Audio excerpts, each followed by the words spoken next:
You so much for having me. Good morning, everyone. It's great to see folks.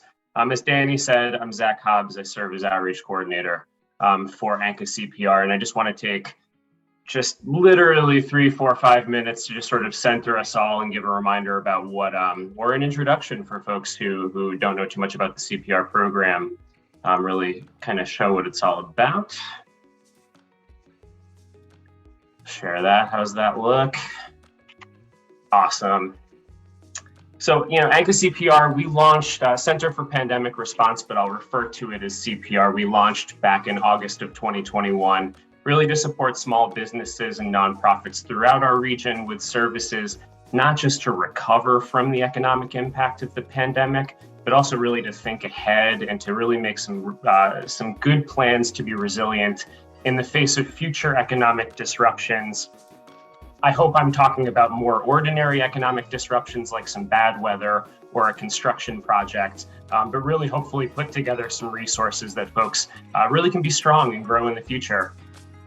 To do this, as Danny, we're leveraging some of our strengths that Danny talked about in food systems and entrepreneurship and energy, as well as our work in diversity, equity, and inclusion through the Adirondack Diversity Initiative, and our close partnerships with experts in a number of fields across the region.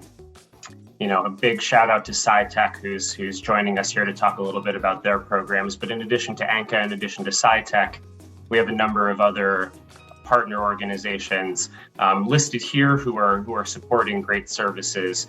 They're experts in these fields to support businesses in this resilience planning process. Also, a shout to the ANCA Center for Businesses in Transition, liaisons and partners, local folks around the region who are supporting businesses every day as they build strength. And a note that CPR is funded. It's a grant-funded program through the U.S. Department of Commerce's Economic Development Administration and through the MasterCard Impact Fund. As I said, we are working with businesses and organizations to build customized resilience plans, and we're welcoming current business owners, aspiring and future business owners, employees, representatives of small businesses, and nonprofit organizations. Really anybody who sees themselves in these services, thinks they may benefit from them now, or who thinks they may benefit from them later. You're learning a little bit about a suite of services that our friends at CITEC will be able to offer through the Center for Pandemic Response program. But really there are going to be a number of services and they'll all look a little bit different. They may be webinars, they may be one-on-one consultations, work groups, and definitely ongoing support from our team will also be a part of the program. Most of these will be free, and in the occasional space where there may be a cost, you'll know well in advance of that cost and be able to make decisions about your participation. Recommended services will typically be delivered in 3 to 6 months of enrollment in CPR. This is designed to rapidly deliver critical services, really to support the business, the strength of your business today, tomorrow, and well into the future. This process may look familiar to folks. You've completed this interest form. You've engaged in a 30 to 60-minute interview with one of our program navigators, Rachel or Olivia, who are amazing in here today, to talk a little bit about your needs and available services. We took a look at those needs, and you have some recommendations on some services like this one that may benefit you. Our team is going to be in touch with you throughout this process. This enrollment stage is sort of ongoing. And we'll offer you sort of new opportunities as they become available. And we hear about a lot of things that are happening around the region. And we may shoot you an email and say, hey, we heard about this great event or workshop, and we think it might really benefit what we talked about in our interview. And we'll make sure those opportunities come your way. Just as a reminder, any service we offer you or any service we recommend to you, we certainly recommend you take advantage of those services, but it will ultimately be up to you what's going to work for your time, what sounds good to you, and what really feels right. So we will provide the tools, but it's really in your hands to take advantage of those tools and make the best decisions for your business. We're here to chat and help you make those decisions as well. quick review of some of the services we'll be offering. A lot of what we'll talk about today will be in this first box about creating strategic plans, but there are a number of other things that'll come online or are getting started as well. E-commerce and online sales capabilities, energy cost reductions, disaster-related funding assistance, trying to find that and get help applying for it, shared aggregation and distribution services, transition planning, thinking about selling your business to a family member or a new owner or your employees, or maybe you're interested in taking over an existing business as well, developing employees, and building sort of business practices that help build feelings of belonging and welcoming, both for people in our region and folks visiting us. We'll have a variety of services that we'll keep you up to date on in all of these realms.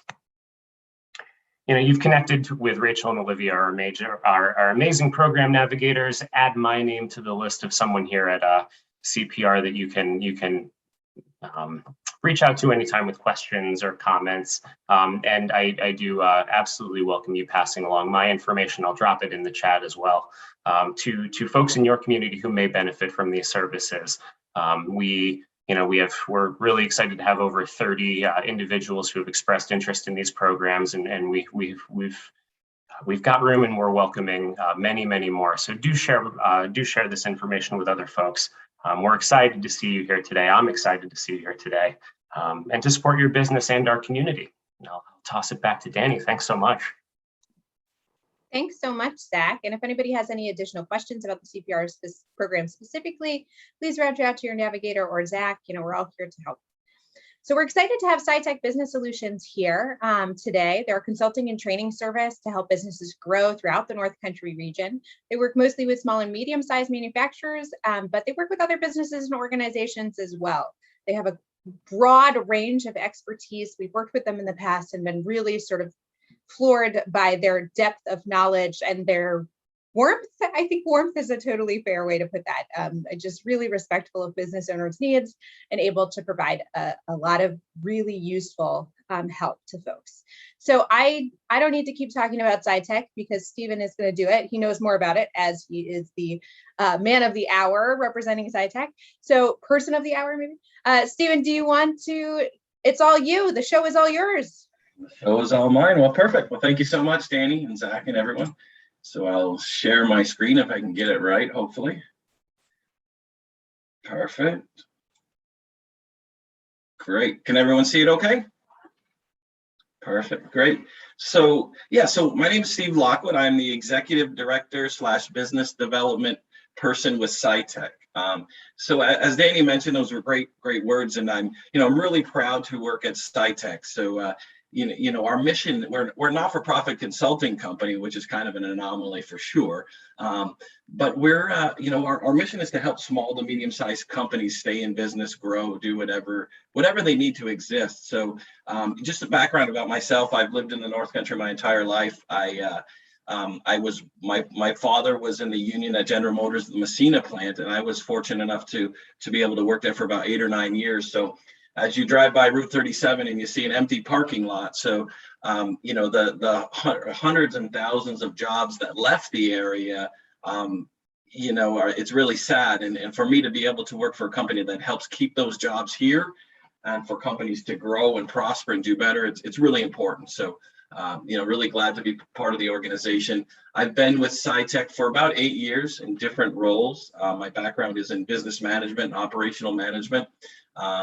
I've worked in the North Country and lived here my entire life. My schooling, went to school at Canton College and Plattsburgh State University, and raised a family. I live in close to where Danny's at, actually. So I live in just outside of Malone in Whippleville. I'm at my home office now. So CITEC, it's a small consulting company. We're 7 employees total. Our main office is at Clarkson University at Peyton Hall. So we're not affiliated with Clarkson, but we do work closely with some of their groups. We focus on workforce development issues predominantly. So we provide a lot of training programs, a lot of leadership classes, lean manufacturing, Six Sigma programs, continuous improvement exercises. We do a lot of health and safety training, strategic planning, really financial analysis.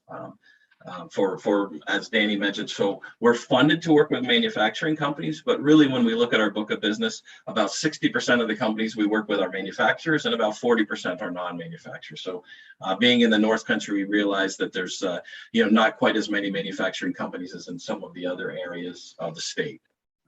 So CITEC covers the 7 northern counties of the state. So we're part of the MEP network, which is a manufacturing extension partnership program. That's a national program that's funded each year through the Department of Commerce. So we get some subsidization from the government. It goes to New York State, then passed down to each of the 11 MEP centers within the state. So we're a little bit smaller than ANCA, that we cover just the 7 northern counties of the state. So I'll put that on that. So, really, when we look at this, so the first session, so when we met with Danny and the ANCA team, wanted to look at, there's different thoughts about strategic planning, et cetera. But, for my background in business development, is the key to really looking at a business is understanding the pain point, right? So, all of you as small business, you have, different pain points. I was the plant manager out of a $40 million company, and we had a lot of pain points. So no matter the size, there's different things that kind of keep you up at night, right? So when you look at a strategic plan, you have this vision or a mission that you want to get to in the future, but what do we need to do now in order to get there, right? So we've got to understand, what are these pain points? So so we're going to go through today as a kind of an introduction to a business assessment tool. I think all of you received the Excel template with the tool. It's really straightforward. It's nothing fancy. There are some assessment tools out there that they license and they sell for about $1,500 a pop.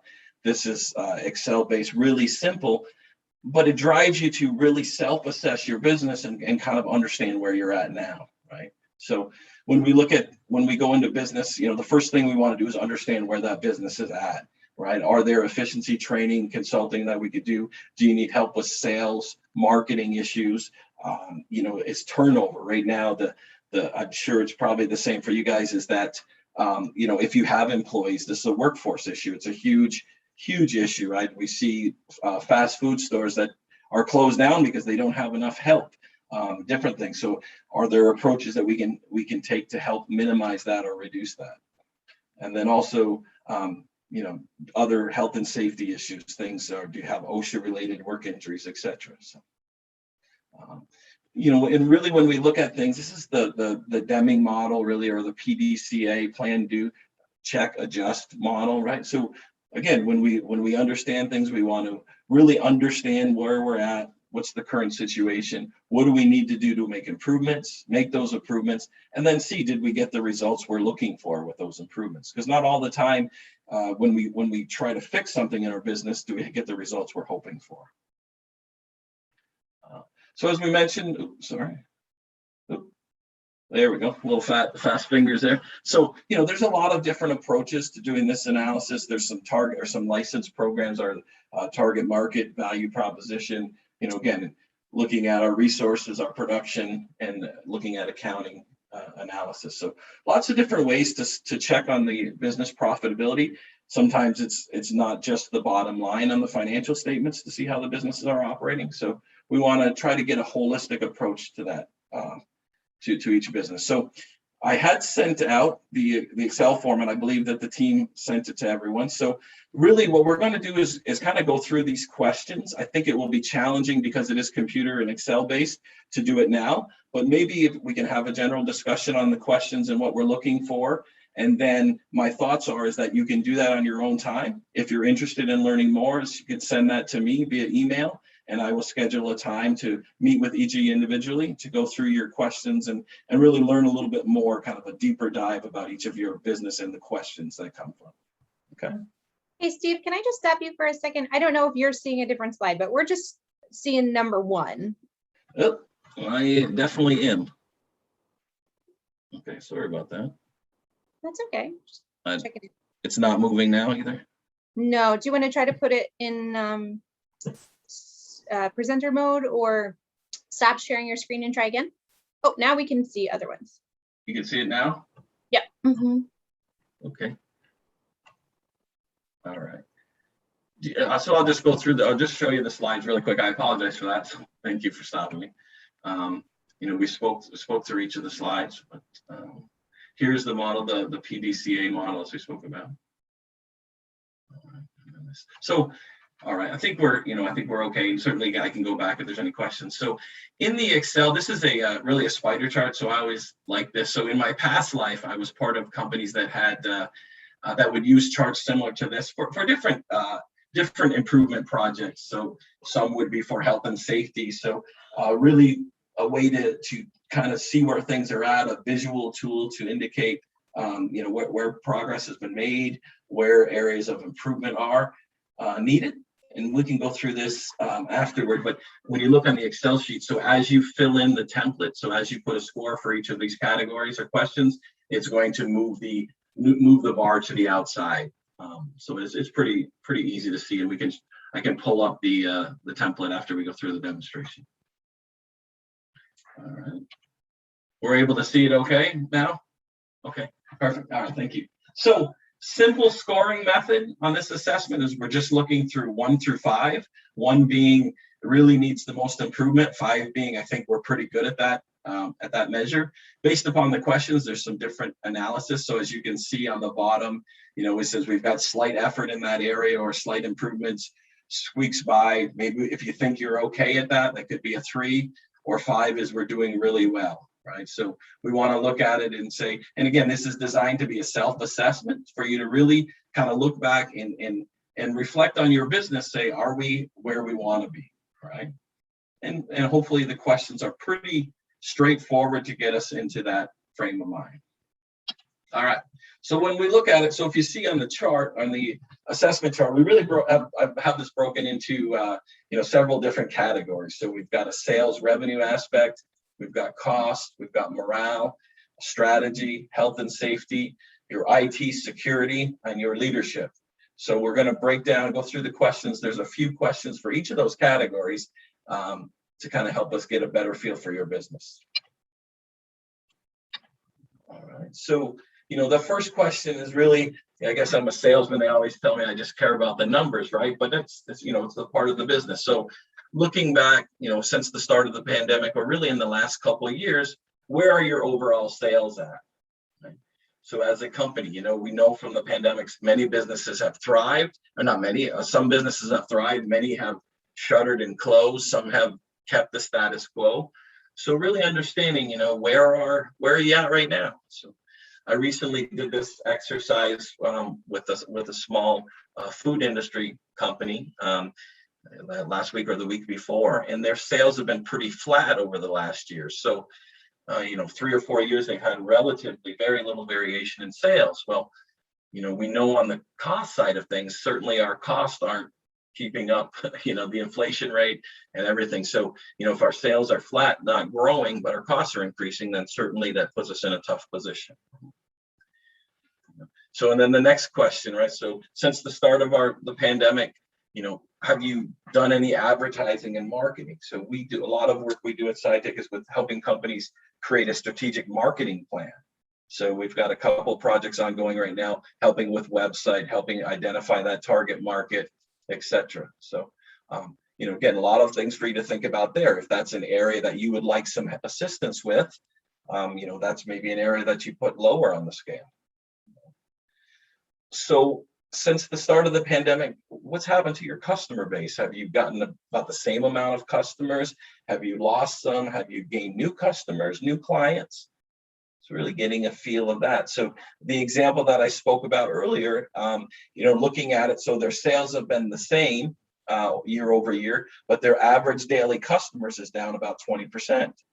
So something has changed, right? And it's pandemic related. So there's some people that just stopped going to this establishment based upon not wanting to be exposed and things. So it's great to understand that. All right. So then looking at the cost analysis, right? So, what's happened to your overall cost since the start of the pandemic or in the last 2 years? Are things really, really expensive? Have they gone down? Have they stayed the same? Certainly raw material shortages, etc.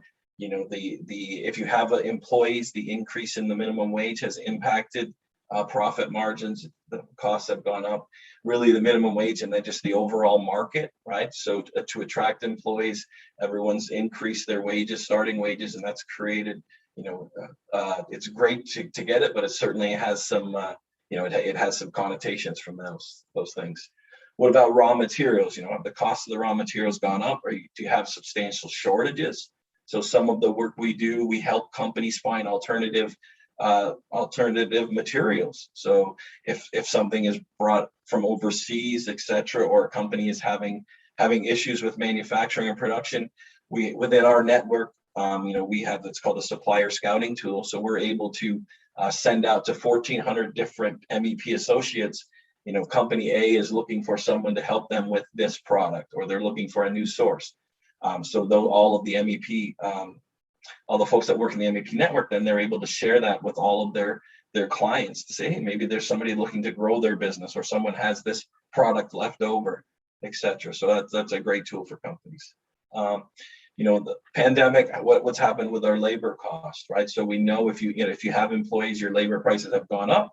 Are you able to offset that by increasing the cost or improving efficiencies, et cetera? So when we talk about lean manufacturing and Six Sigma methodologies, those are really continuous improvement tools to help us be more efficient at our tasks. So no matter what type of business, were designed really in manufacturing mind, but really any type of business, whether it be your hiring process or your payroll process or how you package a product, we want to look at that and say, are we doing things the most efficient way possible? Right. And then lastly, where are your margins at? Right? So done some work with companies that did a great job at increasing their sales, but then a year or so later look back and they're actually losing money. So I remember I worked in the rail industry for 6 or 7 years, and one of the products that we were working with was for the New Jersey Transit line, and the company had bid that as a loss leader. So per train car, we were losing about $7,000 per train car. So not a very successful business model when you look at it. And at the time, we were only doing one train car every 2 weeks, but then the numbers ramped up and we were doing 3 or 4 in a week. So when you're losing money per car, the increased volume doesn't help you out at all, right? Keeps people working, but we're losing money. So we want to get a feel for where are your margins at. And then looking at your, either be your own morale if you're a sole proprietor, or your employees' morale. So, how is your turnover rate? Again, 1 is it needs improvement, 5, it's not an issue. So if you're familiar, turnover rate is just, how are you constantly training employees? So a lot of statistics out about training new employees, depends upon the level that they're at, but what does that cost, right? So we want to see if we're going through a lot of associates, really understanding the root cause of why that's happening and what can we do to keep employees. We know if we train them, we put a lot of time and effort into that, we don't want to lose them as long as they're good employees, right? So, in other words, how about our employees or your own overall enthusiasm, right? Are people excited to come to work? How do they like every day? If you call in sick once a week, then you probably don't have very much enthusiasm about being at work, right? And it could be something we want to dig deeper into to find out the answers. What about our customer experiences with us? Do we measure customer complaints? Do we get feedback surveys after we work with clients, right? What does that look like, right? And again, that could tell us if you've gotten, if you've lost some customers over the time. You reach out and find out, what's going on. Is it because of price? Is it because they had a bad experience, et cetera? So, really want to look at that, see where things are at. Your own enthusiasm about running your business, right? So, I saw in the chat about folks that wanted to attend, but they're out, having to go take care of the business, right? So are there times that you've been in the last 2 years that you've been like, is this worth it, right? Do I want to give up? Or are you still gung-ho, and you're really looking to make some improvements? So just a general feel for where things are at with that. And then strategy, right? So, it's really important to have a strategic vision and a mission. So, do we know where we want to be in 3 years? Do we know where we're at right now at this time, right?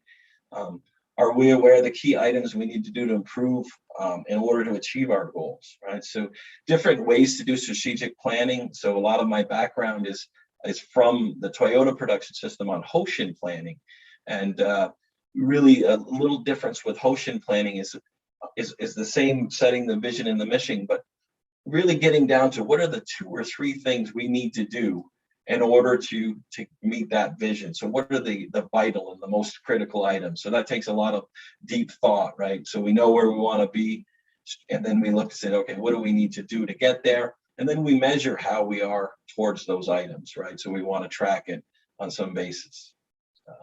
Do we know what our strengths, our weakness, our opportunities, and our threats are, right? And that's something that we could help a company work through and facilitate discussions around the SWOT analysis. Do our employees or associates help to improve our business by making suggestions on how we do things better? So related to enthusiasm, right? So really robust companies are companies of, everyone that works has a continuous improvement mindset, to where they're constantly looking at ways to make their job better, right? Work smarter, not harder. Good things to look at and reflect on yourself. Health and safety, OSHA may not be, depending upon the size of your business, may not be relevant or a factor with you, but a lot of the companies we work with, it is certainly. And the key things, we want everyone to go home the same way that they came to work, in that way, with all their fingers and their toes and no cuts or bleeding, no matter how small they are. So, looking at it, so in the past couple of years, have you had an increase or a decrease in safety incidents, right? This one is a little funny. So if OSHA were to visit your site, how would you feel? 1, nervous, or 5, no worries, right? So they're somewhere in between. Or if someone were to come to your site. So really just looking at when you, and the last question, of all your equipment is safe, do employees have no worries? So, when you look at certain operations, or you're having to do certain tasks, are you making sure in your mind, if your mind says, boy, I hope I get away with this, without cutting myself or without breaking something, then maybe that's an area that we need to look at that equipment or that operation and say, is there a better way to do this? Right? So we want to make sure everyone is safe. We also, in the safety, I know we talk about the food, but food businesses, as we work with, we're certified to do audits in the FSMA process. So we do for some of the local food packaging manufacturers, as we help them audit to make sure that they're compliant with the Modernization Act. So that's another area that we might be able to assist companies with. IT security analysis. So really, all of the efforts, around making sure that your information is secure. We at CITEC don't do IT or cybersecurity assessments, but within our network, we do have sister companies that we've partnered with. So if clients in our region would like certain assessments of their cybersecurity, in order to sell to the Department of Defense, you need to have a certain standard. So that's a mandate. It's been going on for a couple of years now. So we do have capabilities and the ability to get someone in to possibly look at your present network. Are your passwords protected? Do you share the same password? Is there information that maybe we could tighten up a little bit to make sure we don't get a breach in security? And then lastly, just looking at leadership. So for 8 or 9 years, CITEC has delivered a pretty robust leadership program. So started after 2008, 2009, when we came out of the recession. Companies were really looking to grow and rightfully and greatly hired from within. So, usually when we hire from within, we find the best worker, someone who does a great job on the line, who's got good respect, gets good numbers, but we don't typically, they may not have the best management or leadership skills.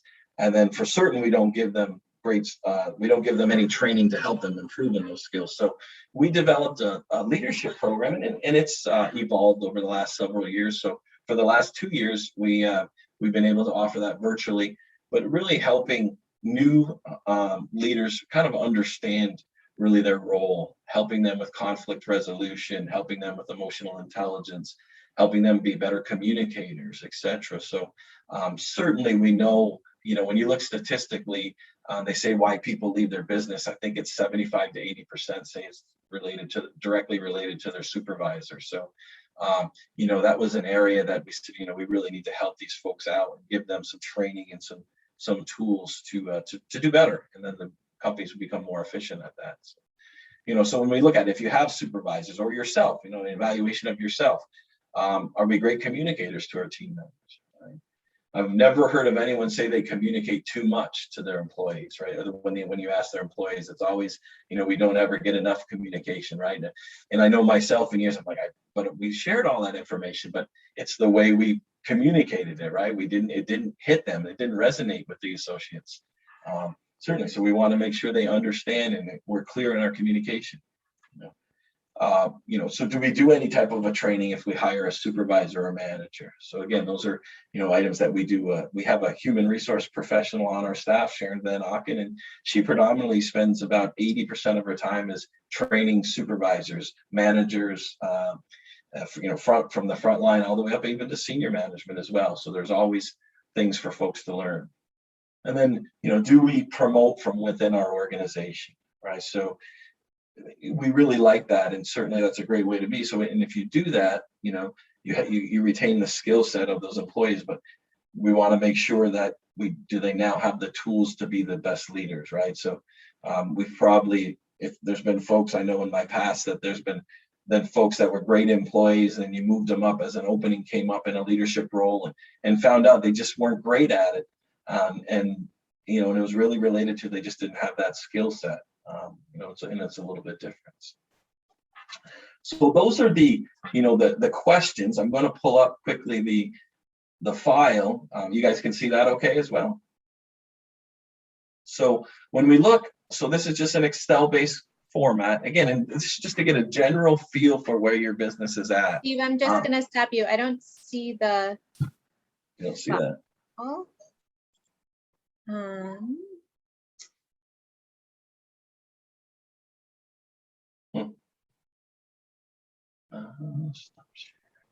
Let me stop share and then reshare again. How about that?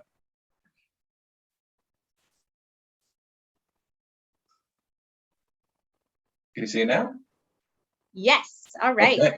For some reason, I have to log out, stop share, and then open it back up. But I'm fairly new to Zoom, as I mentioned. You know, we've at CITEC we've used GoToMeeting for the last couple of years. I'm not sure. I think we picked it at first and didn't change. And we've had some discussions. Should we move to Zoom? And we said, you know, we keep thinking that the virtual world is going away, but I don't think it ever will. Right? So. So when we look at the assessment, so we reviewed the questions. So again, this is Excel based. You've got the scoring guidelines, then the questions. So it's pretty straightforward and simple to do. I do think that it would be great if you go ahead and you choose and you want to do the assessment, is you can just make comments on, you know, on any of the cells and we can review them as well. But so if we look at, you know, at the start of the pandemic, our overall sales have, and let's just say, all right, you know, we've done okay. They're about the same. Right? And then our advertising and marketing, well, because of budgets, we've cut our marketing. And then our overall customer base has been hypothetical, right? So it gives us an average score of 2, which really, what does that mean? Maybe nothing, right? But it is what it is. And then when you look out on the chart, so then it moves the line, it moves the needle, if you will, out. And we would do the same thing, you know, on any of the categories. So it's going to give us a visual tool of, you know, where we're at and different things. So it helps to build up kind of this spider diagram or spider chart. I've also included in the chart is really to help with a SWOT analysis. So understanding the strengths, different questions here, understanding weaknesses, opportunities, and threats. So that's all part of that file.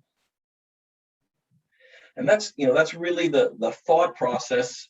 You know, or my approach is just to look at it and say, okay, we've got you know, multiple different businesses. I'm not sure the final number that are on, but to say, okay, you know, in order for us to really, because we don't want to just kind of throw a solution at you, right? We want to understand what is the right solution for your needs, for your stage in your business. Again, you may just need help looking at your financial statements if you have them, or your profit and loss. Maybe you've got a vendor that their shipments aren't on time, or their quality level is not very good, and you say, you know what, we could use some help finding another source for this product. You know, maybe there's an efficiency, so you have an operation that you know you do that just takes way longer than you think it should, that we could help you kind of perform what's called a value stream map, is where we look at each individual step in the process. I have to remember that we're all virtual here, so sometimes I go back to being on site. So, but we would map out a value stream map is a process where you look at from the start of the request till the request is filled, no matter what that is, if it's making a widget or hiring someone or going to get a cup of coffee, and we look at all of the steps that it takes to complete that process. And we try to reduce as many non-value added steps as what we can, right? So when we look at the system and we look at cash flow and things, our thoughts are to get from a request of a product to the product or service is completed as quick as possible. So we want to create flow within any organization, right? Or within any process. And that helps reduce the cost. So the thought the Japanese say, the faster an idea gets into market, the more money you make and the better your cash flow is. All right, so that's what I had for the presentation, Danny. I don't know if we want to open it up to questions now at this point. I can stop sharing my screen, probably makes sense. That would be great. Steve, before we open it up to questions, do you want to just talk a little bit about, what folks can expect moving forward? So they fill out the assessment, they send it along to you, and then what happens? Sure, absolutely, yeah. So you send it along to me, and then I will schedule a time, as long as you have the opportunity and the time, to just really have a virtual discussion about the findings and get to know a little bit more. So like if it's easy to put a 1 there, but you really want to know in better details, what's going on, right? So the time would be to get to know your business a little bit more. I would say probably an hour-ish, half hour to an hour time, and really to help identify the largest pain point, and that would be up to you. So let's just say the company, we've got 20 questions, and 3 or 4 of them that you identify as you really need to, you'd like some assistance with. And then they would task us to say, okay, what is the most important, right? So what if you could fix one solution, what would that be? And then we will work on some assistance, so we can do, different options. So really, once I get the feedback from the amount of companies, let's say that everyone shows that, or from a discussion, everyone tells me that, we need to have better communication skills. Well, then we could schedule a 4-hour communications training for all of the associates, right? So that would be, so again, based upon the feedback I get. So if everyone is individual, it would be a lot of individual consulting and coaching. But if we get a vast majority that say, we'd really like help with strategic planning, then we could run a workshop, a virtual workshop to work through the strategic planning process. So I really want to get the results back and kind of understand a lot better, dive deeper into the comments and the questions and the thoughts. So get to know everyone a little bit better, and then help with the solution from that aspect. So really a point source solution for each company. And we have, again, depending upon, there's a certain amount of hours per the contract, or per the budget, if you will, but depending upon how many folks want to engage, and we're certainly flexible on that aspect, but we will be able to put programs in place to help the customer, or help each client. That's awesome. Thank you, Steve. Yeah. We do have a question that came in through the chat. What if you have no employees? Should you just put non-applicable in the scoring sheet, or will that mess it up? I think it's I don't know. I think you can. I don't think if you put anything in, it won't average it. It's probably the way it's formatted, but certainly, again, that's why we'll want to do the discussion, is to really understand it. So it's not that I just look at something and said, oh, they're all 1s there. But I think if you try to not fill in that box, I think it only averages what the entries you put in, right? So does that make sense? So let me just check it real quick.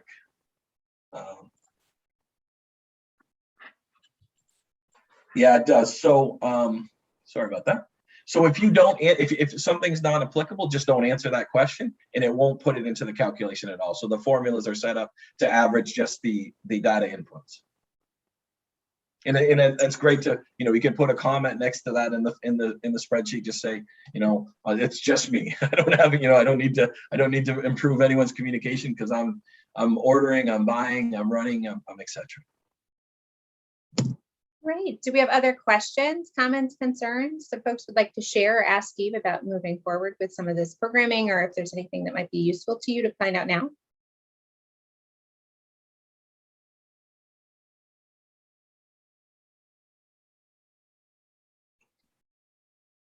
Steve, I just want to, with that question about number of employees, like some of this information might be a little more relevant for bigger businesses than some of the folks that we have on the call.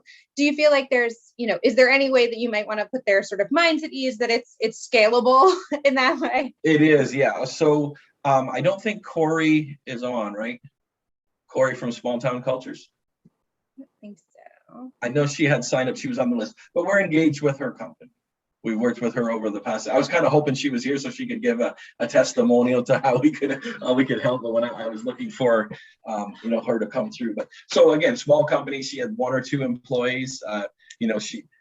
Business is growing. We've helped with the overall safety of the operations, helping her. She's expanding to look for a new site, helping her with the layout of that site once she finds it and things. But yeah, I mean, there's opportunities for any company, no matter how large or small.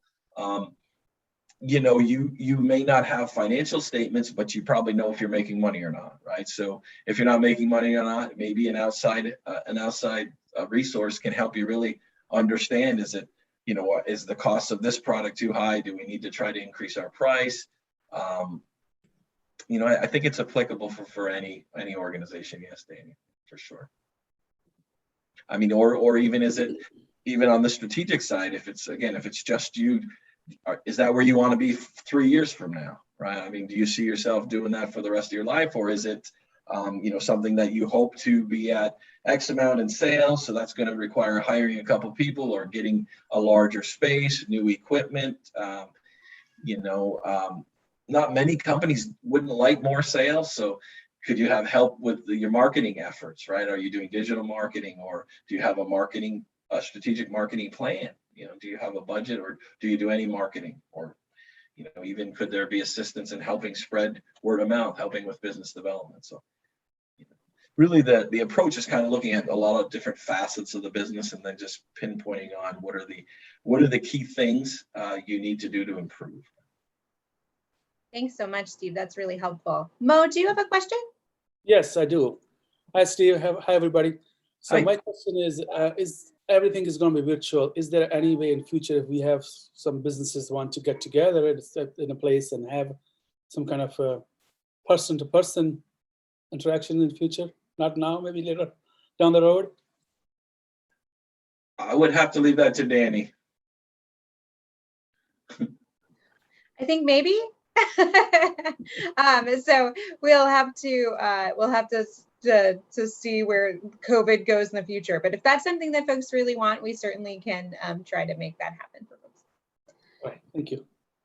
That was not a very definitive answer, but in the time of COVID, giving definitive in-person answers seems like a bad choice.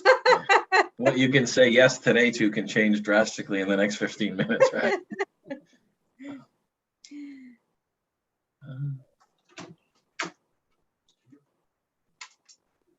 So I see a question in the chat. Does anyone on the call have previous experience with strategic planning?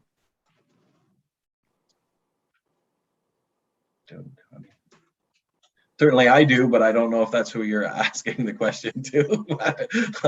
Oh, it's so warm. Yeah, Steve, it's Kim. I put that question to it. I just didn't know if anybody on the call had ever gone through any sort of strategic planning exercise where maybe they just looked at their business and picked off one thing, as Steve said, that thing that keeps you up at night, and put a really tight plan with really achievable, those SMART goals that you can see progress towards that goal in really small increments. And, I think we think of strategic planning often at this 10,000 foot level, but what Steve wants to do is, it sounds like, really break it down into really just small steps that you can take.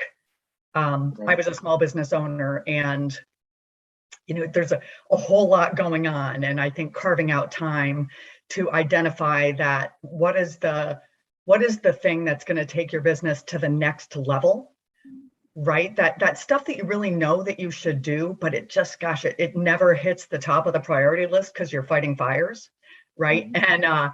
And I think working with Steve to identify that and really just come up with a really concrete plan on how to get there is I think it's awesome. So Yeah. thank you. There's a Amy. really cool model in the continuous improvement world now. So again, it's my background in operational management, but they call it the Toyota Kata. So it's the routine. So as we've studied the Toyota production system to see how, Toyota did what they did, they changed the world and as far as manufacturing and profitability and customer reliability, et cetera. But, so what they look at now is the kata. So it's understanding that vision, or, what is that ultimate goal? Where do you want to be in a certain amount of time, 6 months, 9 months, a year?